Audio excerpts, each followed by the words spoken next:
Hey everyone, this is Carson, and welcome back to another episode of the Moosic Bois podcast. I'm very happy to be back doing these, and I'm hoping to bring more of these episodes in the future for you guys. But for now, I hope that you enjoy this episode. Hello everyone, and welcome back to the Moosic Bois podcast. It has been a while since we've done one of these, about a year and a half or 2 years, I believe. So I'm glad to be doing these again. I'm going to try and do one at least one every month. I'm going to try and get into a habit of that.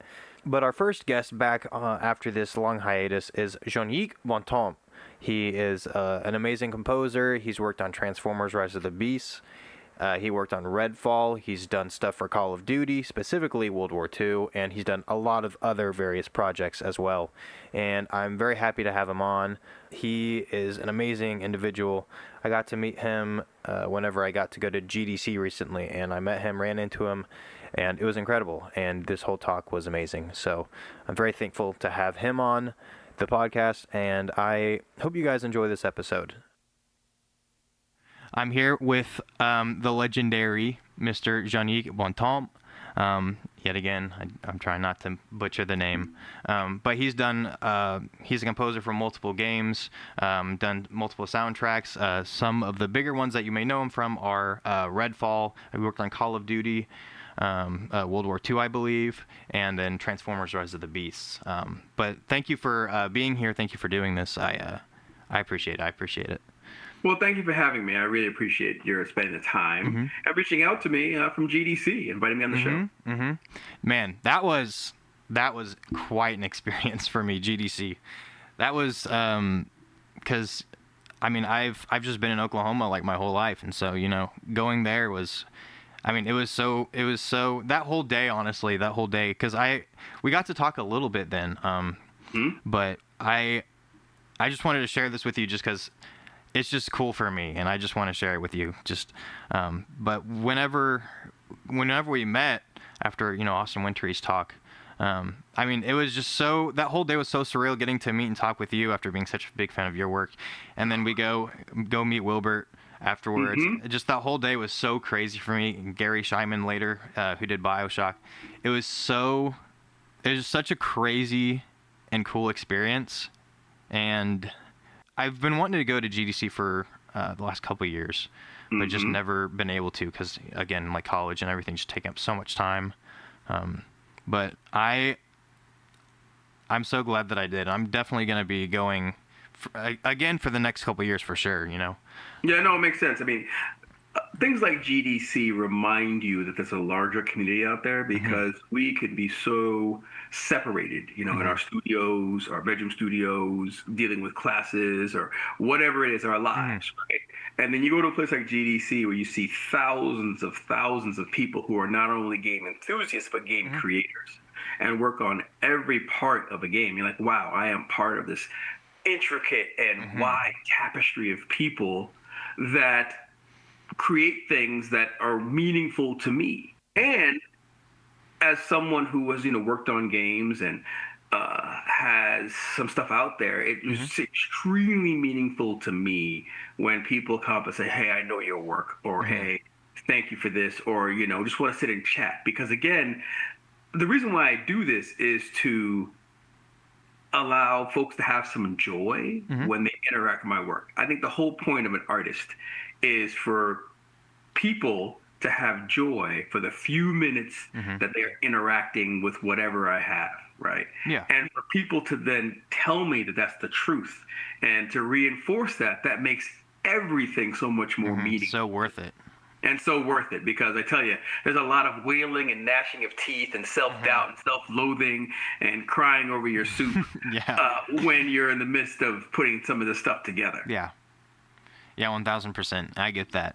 I'm sure that you've been asked this, a billion times, but obviously we don't know each other the best because, we got to meet at GC and we're getting to meet now again. But I was wondering how you got into music, first of all, like if you like got into an instrument or anything like that, and then that led to composition, or if it was like you immediately were like, all right, I want to score. I was curious how you got started on all that. It's definitely not the latter. I wish Mm-hmm. I knew from an early age that I wanted to, write music for film, TV, games, but I didn't know. I didn't know that that career actually existed. It was a total, ooh, that's something that didn't even enter into my world, honestly. So music started for me relatively early. My mom wanted to hear the organ and the piano in the house because her mother played the organ and she grew up listening, to music on a daily basis. So the best way for her to replicate that experience is child labor. So she enlisted, Yeah. me and my siblings into lessons and made us all play instruments. And it started off with the organ and eventually went to the piano. And I kind of stuck with the piano. It was something that I enjoyed doing. I never thought of it as a career. I was never really good enough to really think that anybody would want to pay me money, even at a young age, to play the piano. But, all throughout grade school and middle school, I would accompany people. I'd play sometimes in church. I would accompany singers. I started a band in middle school and all through high school. And that's where I started writing my own music, mostly songs. I also worked at a place called Sam Ash Music, which was a music store chain out here in the East Coast. And I started out as the guy who would help with packages during the Christmas season. And then eventually it led to more and more jobs there.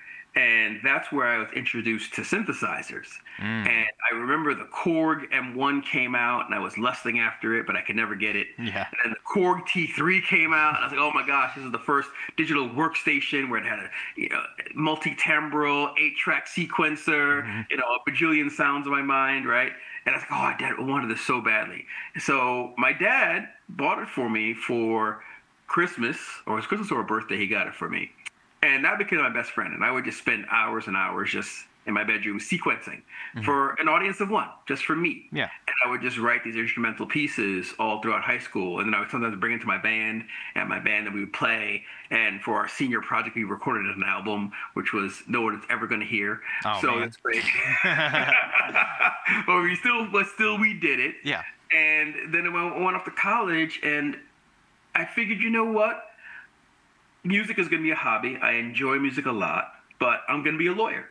So Interesting. I'm going to study music, because what you study undergrad doesn't matter as much as long as you get straight A's and do well on the LSAT. Then I'm just going to go to law school and be a lawyer, and this will be that. Well, I mean, the studying music and doing well, that part was great. I mean, I did pretty well grade-wise, except for 20th century composition. Not do so well in that class. I think I got a C+. I just couldn't really get my head around, that music. But, what can you do? Yeah. At least I did pass the class. But when I took the LSAT, when I got my scores back, I was not going to law school. So that crushed the law school dreams for me. And I eventually graduated and got a job at Sony Music down in Manhattan. I thought, wow, okay, I'll be on the music business side of things. Well, that lasted for 3 months. Let's just say that my boss and I didn't really get along very well. And, after about 3 months, I was let go. And I was trying to figure out how not to move back home, because this was, late last century, late 90s. And nice. I was living, I know, right? Way before probably many of your listeners were even a twinkle in their parents' eye. Same for me. So it was late 90s. I was living with my two roommates, both friends from, college and high school. And I wanted to stay there. So I was like, well, I got to pay rent. Got to figure it out. So I answered an ad in the paper. I know. This is before Monster.com. Crazy. So, right, crazy. There's actually the Indeed of the day. And exactly. That's so and it was funny. called the Want Ads. So I had looked up the Want Ads and looking through for a job. And there was one that said, computer programmer wanted, no experience necessary. Now, I had dabbled with computers from a very young age. My dad, again, bought me like a VIC-20, Commodore VIC-20 back in the day, and I would get the magazines and program the Visual Basic stuff from the magazines, typing in the program for like 3 days straight to find out it didn't compile. And then trying to figure out how to make it work, and then saving it onto a tape drive, right? A cassette tape drive. I mean, this is like, oh my gosh, this is like ridiculously old stuff. But still, it was stuff that I, enjoyed But it's cool, doing. yeah. And in college, I ran a recording studio, and I was really into the marriage of technology and music. So I actually had, back then, so we had this program called Digital Performer, right? Which is Motu's sequencer and DAW. Back then, it was just called Performer, because it only did MIDI. There was no audio. And I figured out how to sync that up using one of the tracks on an ADAT drive. So this way I could actually have it synced up with live recording audio. And I had this all running, down in the college studio, and ran that for 3 years. So I was always into technology. Long story short, I get this job, and that launches a career in software, 15 years. And along the way, I worked on a few .com projects that are still around today, because this was the dawn of e-commerce, and everybody wanted a commerce website that could do transactions and sell things. So I did skymall.com, which you probably know what SkyMall is. It was the magazine in the back of the airplane. They wanted a website, so I came in and helped with some other people and built that. And then I did a company called freshdirect.com, which is still around today, and it's an online grocer, and their trucks are still here, several decades later, still delivering groceries with the website. But I built the first version of the website. And then bluefly.com, which is an online clothing site, still here. So I did a bunch of stuff that was really groundbreaking in the .com era. And then I moved over to California and worked at a startup there. The startup was a software security startup. It was eventually bought by HP. And when that happened, I was thinking about, well, what do I want to do in my life? Do I want to stay here and work at HP? Do I want to go to a new startup, which some of my friends were doing that? Or do I want to do something different? And at that time, that question of the different thing was music. I ended up starting to play around again. I hadn't played the piano in years, so I started playing the piano again. And then I started experimenting with this thing called GarageBand that was on my laptop. I was like, what is this thing? It's a sequencer. What is this? Oh my gosh, I'm from a digital performer, what the thing is. So I started making some music with that, right? Just as a hobby, just playing around. Just fun. And just playing for fun. I sent it to a friend of mine, and she was like, wait a minute, that sounds like film music. And I was like, what? There's music in film. There's music in video games. And of course, I was an avid video game player. Obviously, loved movies and TV shows. But I never really appreciated or noticed the music. And I mean, obviously, I did notice it, but I never thought about that as a job. That's something that I could do. And I was like, wait a minute. Someone said my music sounds like film music. Maybe I could do this. And one of the things that, looking back, I realized, having had such great success at a young age, at 24 years old, 25 years old, I bought my first apartment in Brooklyn, and actually maybe it was like 26, 27. But still, I had this meteoric career in software that took me from learning HTML to now at HP being in charge of a group of people, a group of developers around the world, and a multi-million-dollar product line, right? That was huge. And I was looking at being, a chief technology officer or a chief information officer, and that was sort of my path. So, having had that success at such a young age, like, I could do it again in music. Why not? It can't be any harder than software. Yeah. Boy, was I wrong. It can't be. Boy, was I wrong. It was much harder. It was much more unpredictable. And it relied way more on my ability and belief in myself than a team or a product, right? Like I was working on in the software side. But I didn't know all this at the time. So I was like, I'm just going to go ahead and change careers. So I networked, I talked with people, and eventually I got into USC and I did the film scoring program there. And that's kind of what launched, not kind of, that is what launched my film music career. So I had a chance to, study people like Gary Scheinman, Mm-hmm. which was, amazing for my game music professor. Was the late Jack Smalley, who had orchestrated and wrote on so many, TV shows back in the 60s and 70s. Patrick Kirst. Bruce Broughton was my orchestration teacher. So, I had all of these amazing people pour into me, and they really poured into me. It wasn't like, you know, for whatever reason, they heard something in me or saw something in me, and they decided to invest. And when I graduated, Bruce Broughton made the offer. He's like, listen, you've come a long way this past year. He says, but you still have some things that I can see you still need. So why don't you spend the next year studying privately with me? And I was like, what? So I spent the next year studying privately with Bruce Broughton. And again, he offered it. And, we went over through the fundamentals of melody and rhythm and, harmony and all this stuff, and from, a master from that, which was amazing. Then I did the European American Music Alliance, right, which was the school founded on the precepts of Nadia Boulanger, right, and Fontainebleau. So I studied that for a summer and went everything to counterpoint again, and keyboard harmony and singing, sight singing, all that stuff to get music sort of ingrained back in me. So by the time I was kind of done with all of that, I had a whole musical transformation as far as like my voice and my ability, and long story short, I ended up just starting to work.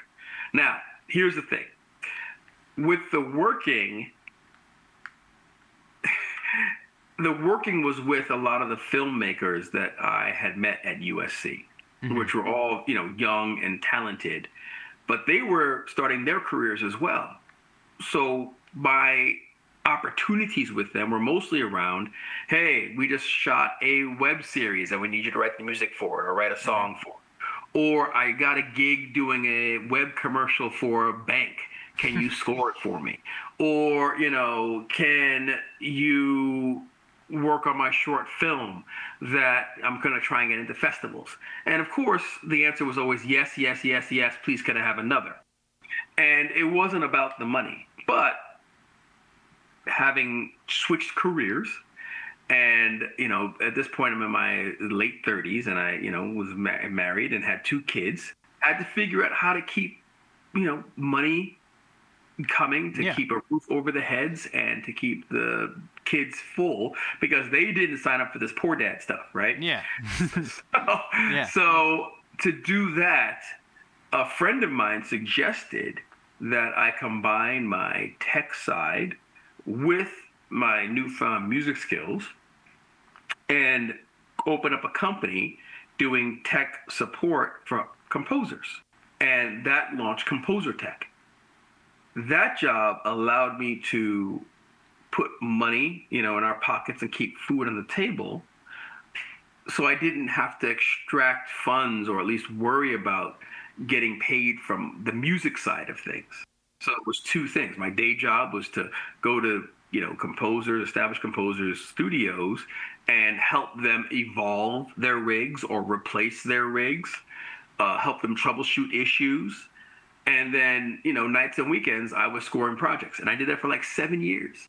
And the great thing is, through Composer Tech, I was able to work for almost every A-list composer, here in LA. I worked for Alan Silvestri and Danny Elfman and Michael Giacchino, Rob Cairns, Dustin O'Halloran, Rob Simonson. Joe Trapanese. Just the list goes on. Crazy Alexander Desplat, right? Dan Romer. So I worked for everybody setting up their stuff, and I was able to learn just from watching them and understanding like how they composed and how they used technology to get the job done. That was just such great information for me, and it allowed me to pull all of that knowledge into the products that I was working on. And eventually, the projects I was working on with my filmmaker friends, they just got bigger and bigger and bigger. Slowly got bigger and bigger. It wasn't overnight. Yeah. Again, over like 7 years. And eventually they was enough coming my way at a high enough level that I could start to leave these gigs.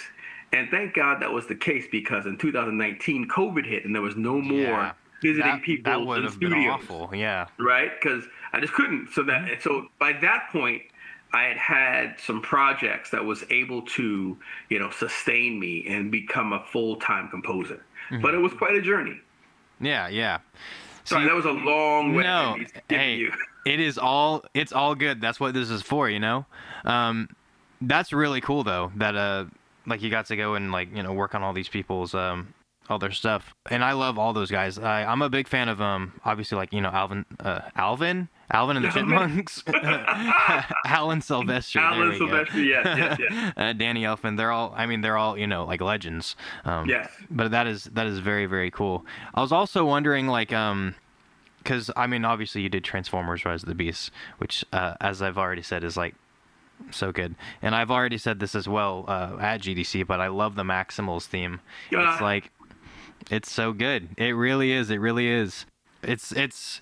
And again, I also said this, but I think it's like one of the best, like, newer, I guess, kind of Transformers themes in recent years. Thank you. In my opinion, of course, Thank not. you. But it's so good. I think that you did such a good job of, because I heard some of the references. I think with was it Unicron? Am I remembering? Yes. I think Unicron. Yes. I heard some kind of musical references there to there some was older from, stuff. from the animated movie. Yes, I thought that was absolutely. so good.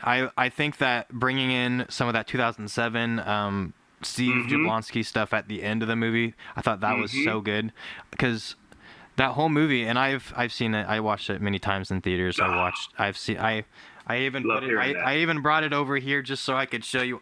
Got it on DVD and everything. I've got it all. That's great. I've got it all. But Well, you got to buy the vinyl now. So come on now. you're right. I got the to. I vinyl. got to get on vinyl. You know what? I've been slowly but surely actually building up. I do have a CD collection over here. I won't get into that, but okay. I have been slowly building it up. So, maybe one of these days soon, I might just have to. You should. I recently got Doom 2016. Oh, okay. From Mick Gordon, and I got for whatever reason, and I thought this was a little strange. You might find it weird as well. I got BioShock 2 on disc, but for whatever reason, the first one and Infinite, actually, they're not, at least not that I could find. They're not being sold, and I thought that was a little strange. Interesting. A little interesting. I don't know how much you would think about this with a project like this, because sometimes, from personal experience, it's like sometimes I'll think about this and sometimes I won't. But like the fusion, the hybrid of orchestral stuff and electronic stuff, I was wondering if you thought about that and like how much you're trying to blend, like, kind of older Transformers, more electronic stuff with, like Steve's stuff where it's a little bit more orchestral. I was wondering if you were thinking about that and like how you decided on the overall sound for that movie. I mean, absolutely. Look, so first and foremost, I mean, Transformers has a wonderfully established musical world. Oh, yeah. Right? Steve Jablonsky obviously did an amazing job of creating a sound that resonates around the world, right? To be honest. And, I was a huge Transformers fan for the animated series as a kid. Oh, yeah. I watched all of that. Then, obviously, the animated movie. And then when, the first Transformers showed up, on the big screen, I was there opening weekend, taking it all in. And the first time I saw Optimus Prime transform in that alleyway, right? And it was a slow motion transform too. You saw every single riveting gear twisting and turning. I thought I was going to explode, right? I was so excited to see that, right? So that being said, I was a huge fan, and stepping into this world of Transformers, I was in awe. And the first thing that hit me was probably fear, right? And how the heck am I going to fill these massive shoes? But one of the things that I did know is that there was an established sound, so I had a benchmark. And when I had my initial conversations as an interview, with the studio, the way it came to me was, remember I talked to you before, I went to USC's film scoring program. One of the directors that I worked with on his short films at USC Hmm. was a man named Stephen Capel Jr. I continued to work with him across everything that he did. Our first feature went to Sundance and did really well, called The Land. It was picked up by IFC Pictures and is actually available still streaming. His second film was Creed 2. And I worked with Ludwig Göransson, on that film. And his third film was Transformers Rise of the Beast. I mean, that's that asymptotic slope, right? Hmm. From like $1 million film, his first feature being like $1 million or thereabouts, to Transformers is $200 million, right? It's Crazy. huge. But I was expecting to not be asked because it's such a huge leap, right? And I was like, there's no way they're going to want me to be a part of this. But the studio was open. I had a conversation, with the head of the studio for music, Randy Spenlove, over at Paramount. And, when he asked, it's like, well, what you got? I want to hear some of this music that you got. And it's not like you have Transformers sounding music out of your back pocket. Yeah, you got to make that. I had to make it. So, I made some music and I wrote some stuff. And luckily I love synthesizers. I told you I had my Korg T3 from back in the day. I didn't use that, of course, even though that would have been very appropriate, but I did not use that. But I tried to bring in as much sort of my synth work and synth knowledge as possible. I asked some of my classmates to help me out on a few things because I had a couple classmates that were really, really deep into synths. So, I asked them to say, hey, can you help me with this, help me with that? And that they did and stepped up. And I had a demo that kind of sounded like Transformers.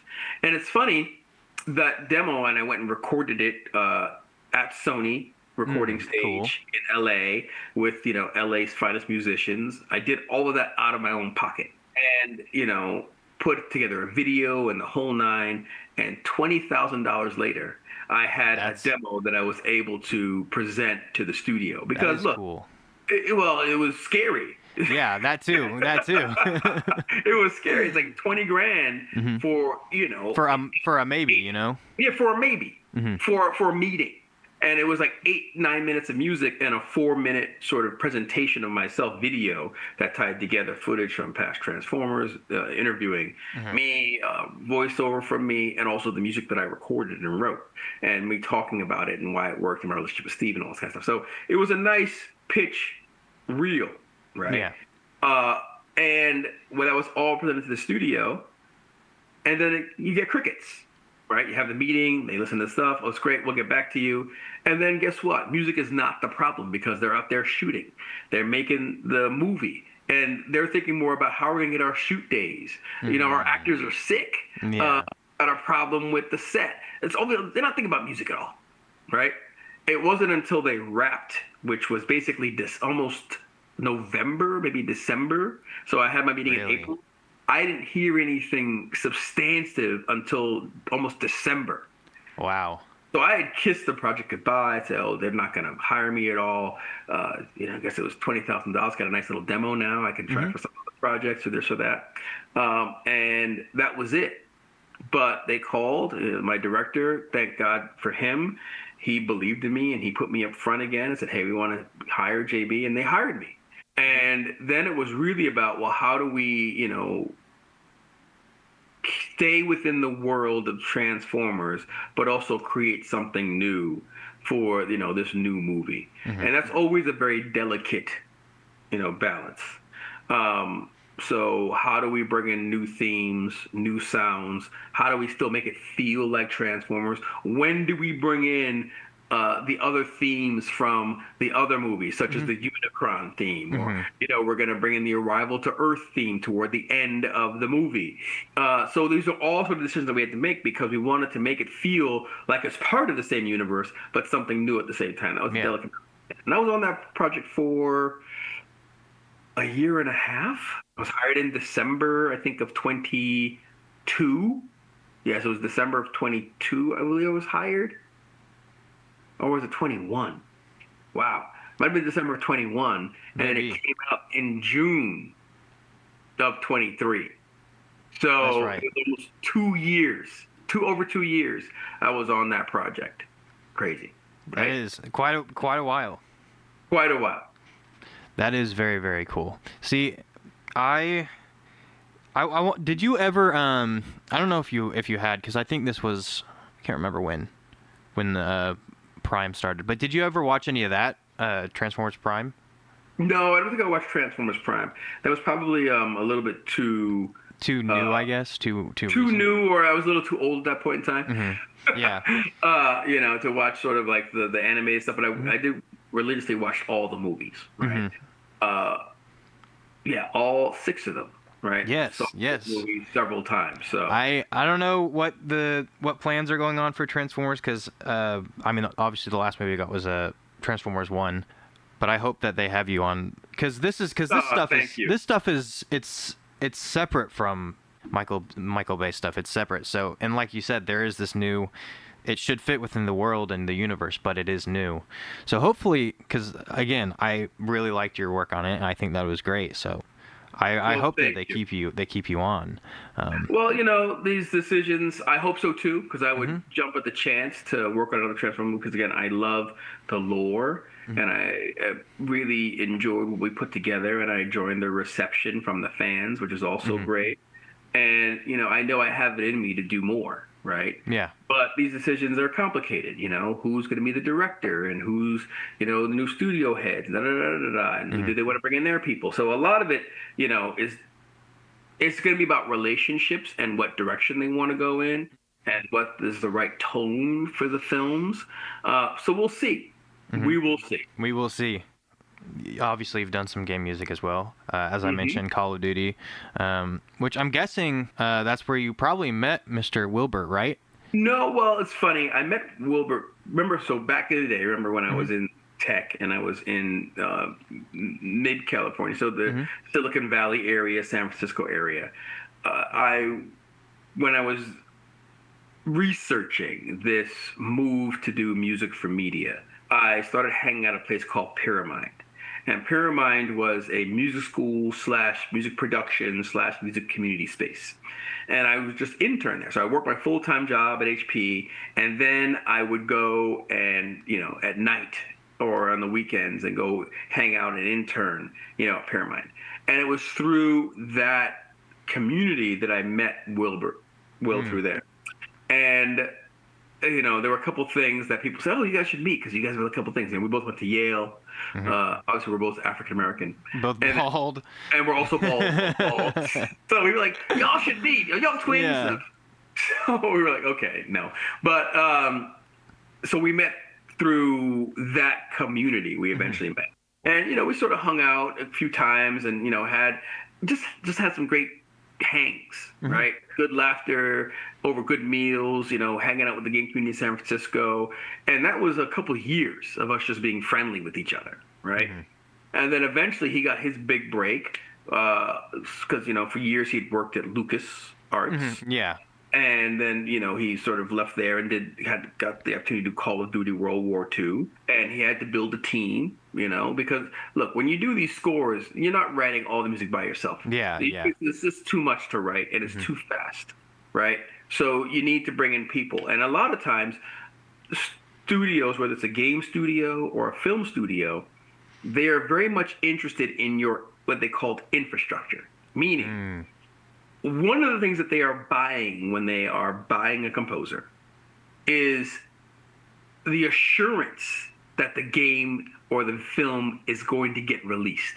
Meaning that you have a track record of finishing projects and getting to the finish line. They don't want to have to worry about music, right? They have enough stuff to worry about. So part of that, though, is, do you have a team? Who was your team? Who was the orchestrators, your mixers, your engineers, and your also additional writers, right?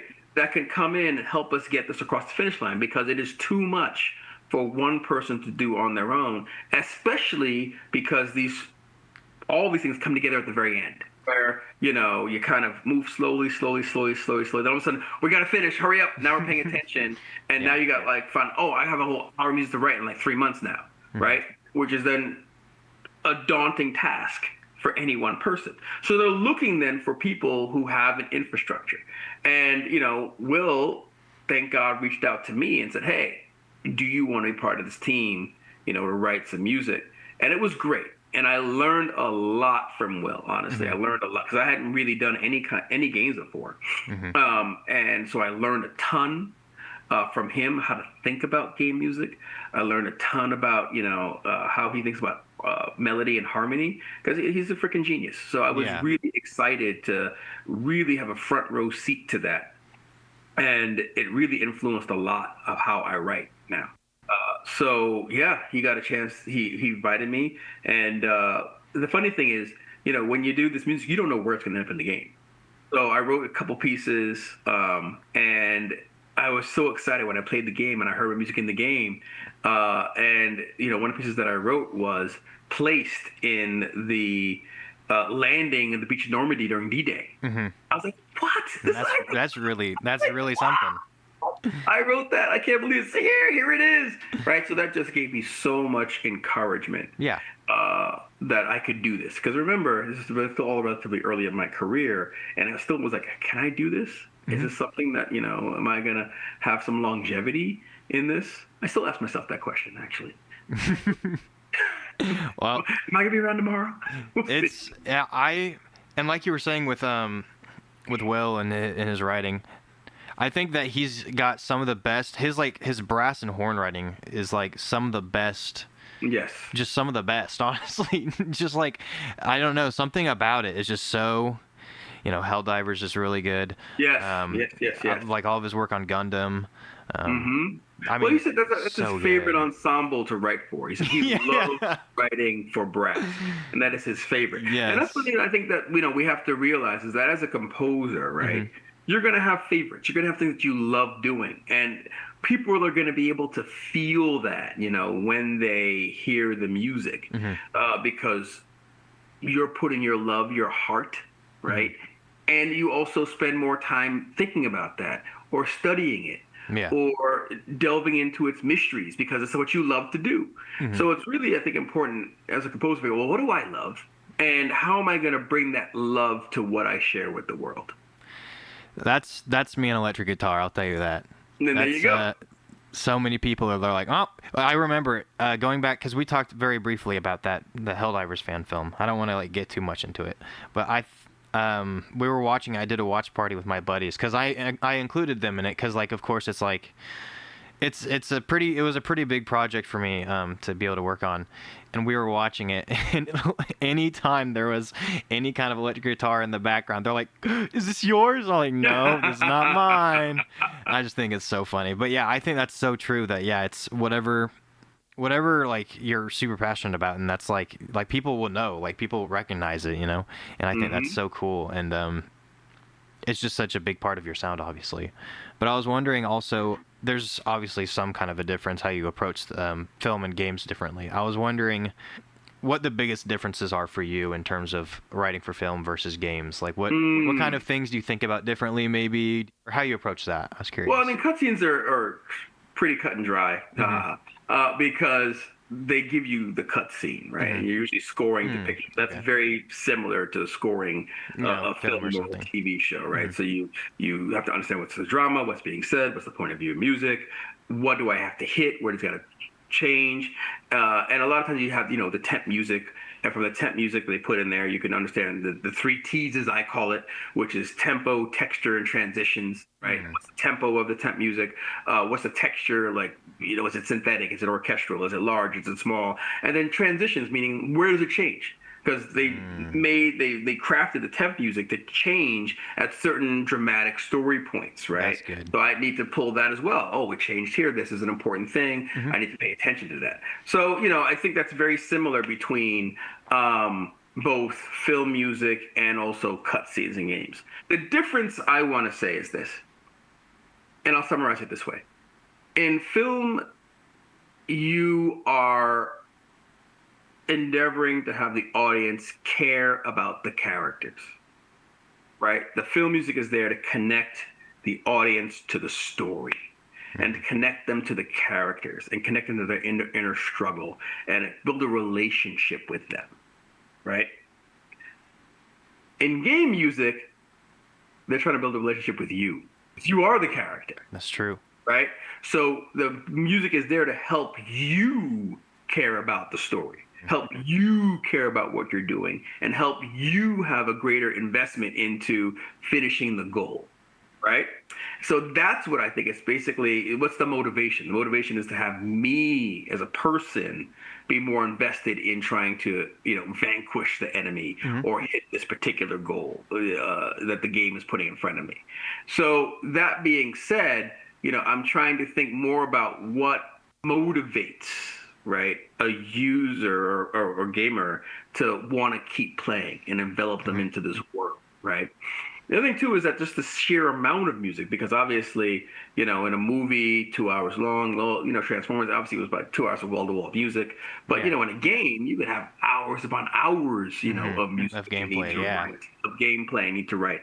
So I'm thinking about, the music, not only the stuff, the volume needs to be written, but then how can it be done in certain layers, right, or in certain ways where they could tease it out, where they Yeah. can basically be able to, build it up dynamically or pull it back down dynamically, but also maybe to say, hey, we want to grab, these 2 or 3 stems of the music, and that's now going to be this section of this game, right? So you're always thinking about all the different layers. Whereas in a film, that may or may not be appropriate. If it's under dialogue, you're not going to have this thick orchestration, right? Or if it's a tender, delicate moment, I need to think about that, and that's going to be a much smaller ensemble versus like a big action sequence where I have room now to be bigger. So the picture kind of dictates that. Whereas in games, you're kind of almost always doing that because the game implementers are then going to sort of tease your music apart to figure out, well, how are we going to cut this stuff up, slice and dice it, and dissect it in a way that we can get coverage, right? Yeah. That's one of the things. It's like you're always thinking about like, almost like massive stuff. But of course, when you go into things like cutscenes, they're very, very, very similar. Yeah. I was wondering what DAW do you use first of all? I was curious. So I'm a Cubase guy. I started remember the transition was GarageBand to Logic. And then when I went to USC, right before I got, or actually about halfway through first semester, I was exposed to Cubase. It's like, this is it. Because it really connected with me from a programmer perspective. Now I know Logic, you have the environment, as they call it, which is and I had to spend some time in the environment when I was doing my tech work, and I was like, wow, this is really scary in here. But Cubase just had a good level of programmability that really worked well for my software mind. I'm such a big fan of Cubase for recording stuff, because I use a blend of Cubase and I use FL Studio. I'm one of those weirdos. Okay. But like I think that it's just Cubase is just so good at that stuff, whereas FL Studio is not that good at that stuff. Right. I love Cubase though. Yeah, I think Cubase is a great marriage between like if Pro Tools and Logic were to have a baby, it'd be Cubase. It would be. I just love the stock EQ. It's so good in Cubase. Just the regular stock you get. There's the regular equalizer. It's so good. Oh yeah, true. I love it so much. True. That's very true. I would never use anything else whenever I go in No, it there. works great. The one that's in the channel strip, it works great. It's so good.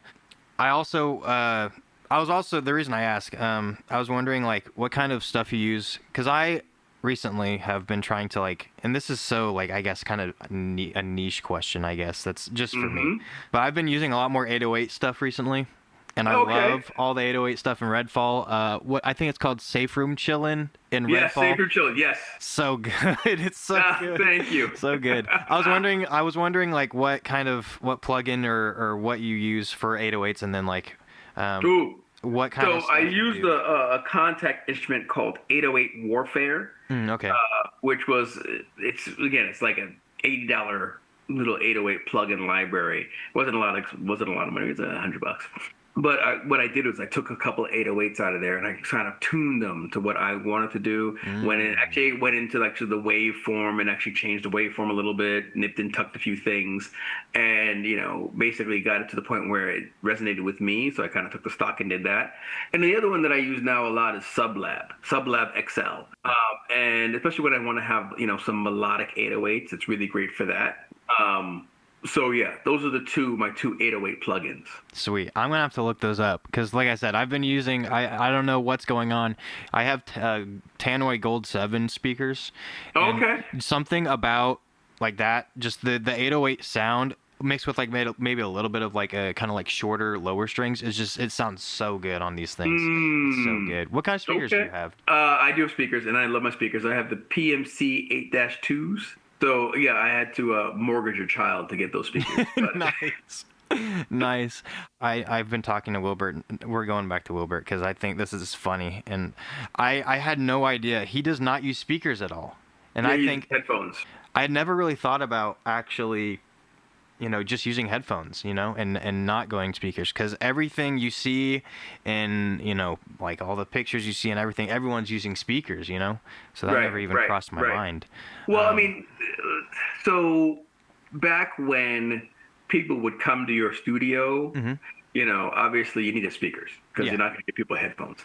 So the whole speaker thing for me came out when, I've always had them because people would come to my studio, Yeah. directors or whoever, and chill, and we'd have playbacks. We would either listen to music that I'd written away from picture or Mhm. playback cues, right, that I'd written to picture, and that's how we got stuff approved. Uh, that's changed a little bit now, where a lot of stuff you just send over the wire, and That's true. the showrunner or director will watch it at their leisure, in their own Mhm. home, and hopefully they're wearing headphones and this and that. Yeah. So, for example, I did a TV show called Boots on Netflix, Mm. and we didn't get together for playbacks at all. The showrunner came to my studio once at Mm. the very beginning of the project, and we just played around with a bunch of synth sounds because I was trying to get an understanding of like, well, what sounds cool to him, and we just spent the day just playing synth sounds and writing down and sort of getting his reaction. Yes, no, oh yes, but I hear that here, or yes, this makes me feel that way. No, I never want to hear that sound again. It sounds too cheesy. So, Mhm. we did a bunch of that. But other than that, everything was done remotely. So, the need to have sort of speakers per se has diminished now. But again, I Mhm. still love True. I do as well. And I like the boot stuff as well. I've listened to some of that. I think them. Oh, thank the you. some of the like kind of more ambient stuff, especially, I think it's also good. And it's not something I would have expected.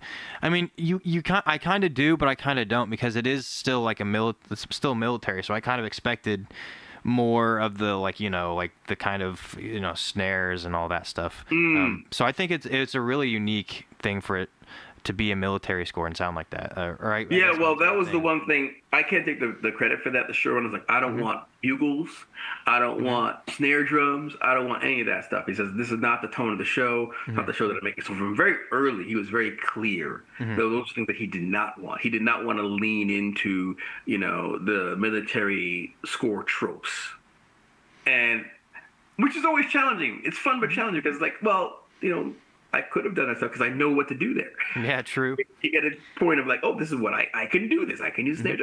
drum. But nope, couldn't do that. So now, how do you then invent, something?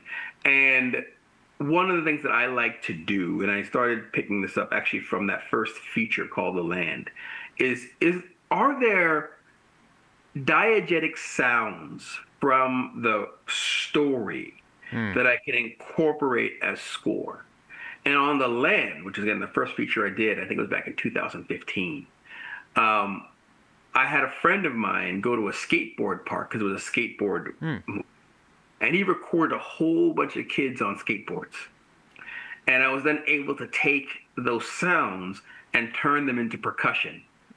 I did the same thing on United Skates, but with roller rinks. So for boots, I was like, you know what? Let's figure out if there's sort of military stuff. So I went to a gun store, a BB gun store, and Mm. I bought a BB gun replica, and I was able to Nice. record a bunch of sounds coming out of that gun, whether it's cocking it back or putting in The the, pellets.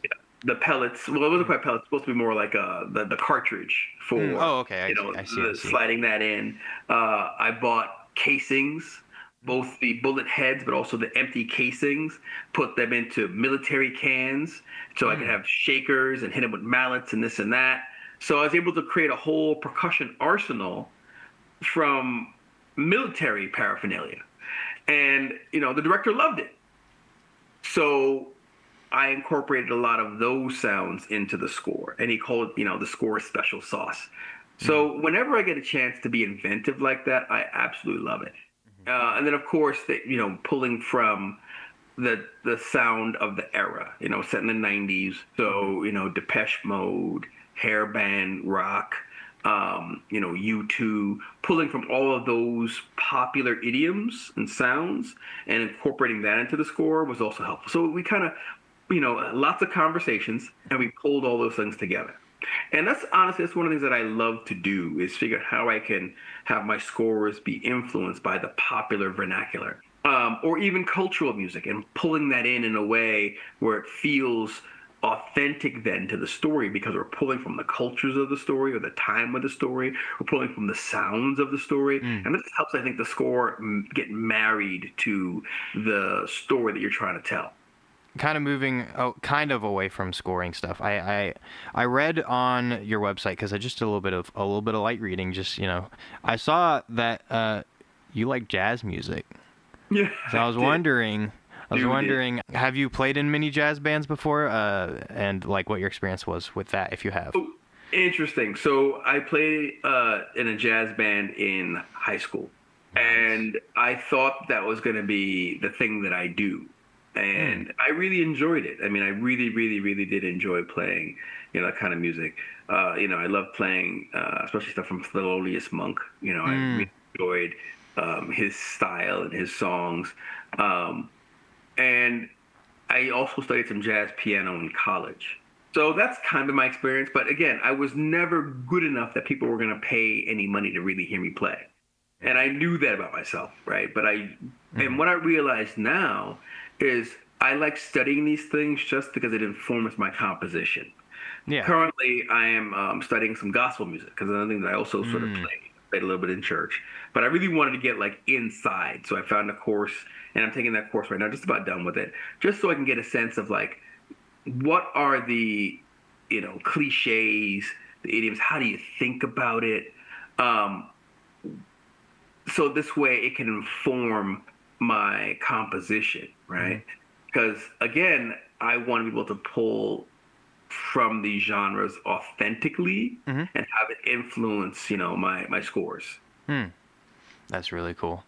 I wanted to ask one last question though before we kind of wrap up.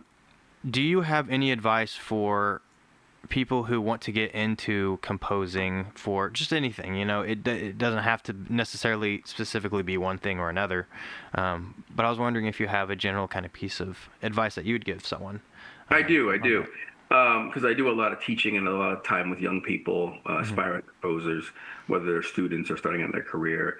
I've taught at USC, UCLA. I speak at Berklee School of Music, Columbia College, NYU. So I spent a lot of time thinking about this question because I was asking, how do I get started? What do I do? And I think it's a two-pronged approach. One is you have to continue to develop your voice. And what that means is live. Yeah. Go out there and live.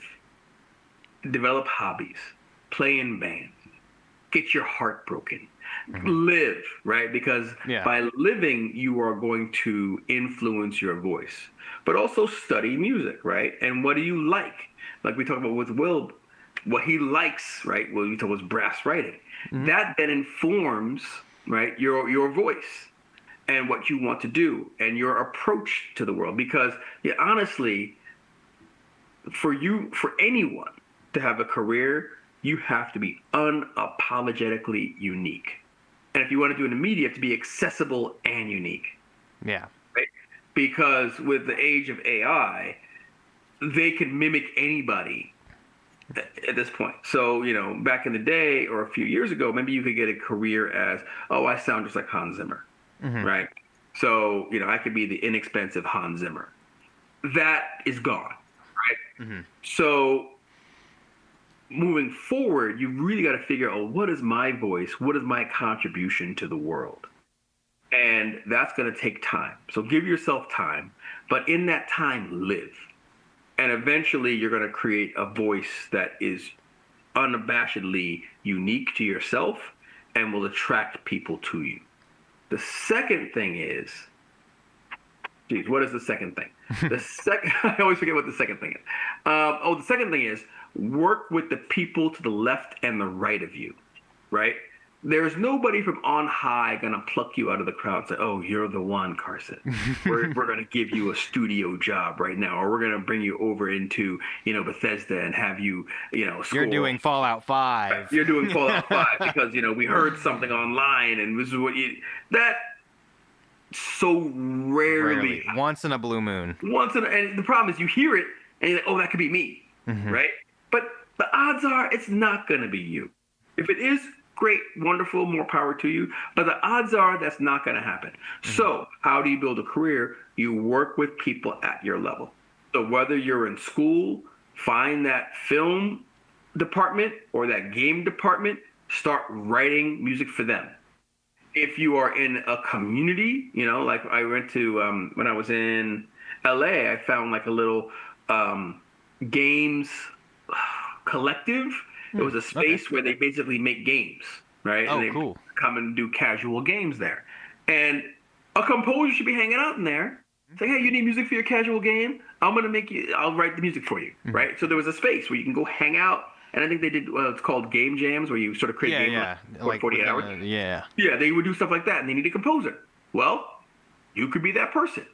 So you have to go to places where they need you, for lack of a better term, right? A studio or a game studio, film studio, game studio, they don't need you. They don't. They've got a lot of people. They've got a lot of people. They have a lot of people that they can sort of already work with, right? And they've done great things and can continue to, hold on to those jobs. They don't need you there. But that person who's working on that first short film, right? They need you. That person who's doing the casual game for the game derby, they need you. Go to where you are needed and start writing that music.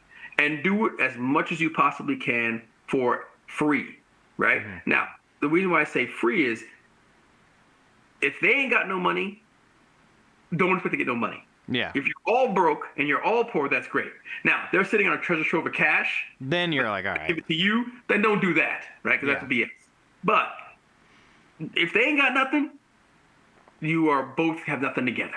And it's those lean times, right? Those experiences of sleeping on someone's couch or going to Sundance and we couldn't afford a place to stay, so we find some spot that a friend of ours has and sleep on the floor in sleeping bags, or trying to figure out how to like scrounge 2 pennies together to buy some food at McDonald's with the dollar menu. Those are the experiences with those filmmakers or game makers that are going to cement that relationship with you, and as they rise, you will rise. And that's the long term, but most surefire way for you to have a career. So 2 is work on your voice by living, but 2, work on connecting with people at your level. Yeah, I think that's really good. Take time and the patience to rise with them. Yeah, I'd agree. I can say that it is doing that and sticking with that kind of mindset, like you just said. Like things are starting to actually happen, and start working for me, Right. And so like that. That's so funny because it's a very similar echo of how I think about that. So I definitely think that that's amazing advice. First of all. Well, thank you. But yeah, quoting for a little bit. Yeah, I think that's very true though, and it is very applicable. And in today's world, with how it's kind of it's easier to talk to people and connect with people that are farther away. Like it's made me, someone from Oklahoma, which there's like not a lot here now, starting to get better. It's like you can take that shot, you can take that chance, and it's possible now, It is, but it requires patience. And yeah, also you have to be very patient. Very patient, and setting up a realistic timeline and trajectory. Yeah, for sure. Because if you believe, I'm going to go to LA and it's going to happen for me within a year, you're going to be disappointed, right? Yeah. But if you say, hey, I'm going to give myself 10 years, And I'm going to start this 10 years by maybe staying at home or staying in a community where I know that there are people making stuff, and I'm going to make stuff with them. And then in 3 years or 4 years, then I'll move to LA and blah, blah, blah. I'll have enough stuff under my belt at that point in time where I got some work now and I got a few credits. Maybe I can go to LA and meet some more people with those credits because, you know, and then maybe I can get an agent. You just got to build it over time and be strategic. Oh, yeah. And really, the currency for all of that is relationships and credits. Relationships and work. My agent always says, work begats more work. So you got to work, and then more work will come to you. Yeah, for sure. All right. Well, thank you so much. I don't want to take up too much more of your time. Well, so thank you. I appreciate it. I appreciate you inviting me on the show. I had a great time running my mouth. So I appreciate your listening. Of course. I always hope that the listeners get something out of it. See, and I always stress so much about these, and it was really bad, but I always stress about these. Even today, like I've already talked to him, I've already talked to you. It was like so good, you know. And I was like, he's gonna hate me today for some reason. I don't know. It just not at all. Nothing but love, you know? man. It's a great conversation. You asked some great questions, and I appreciate again being asked to spend this time with you.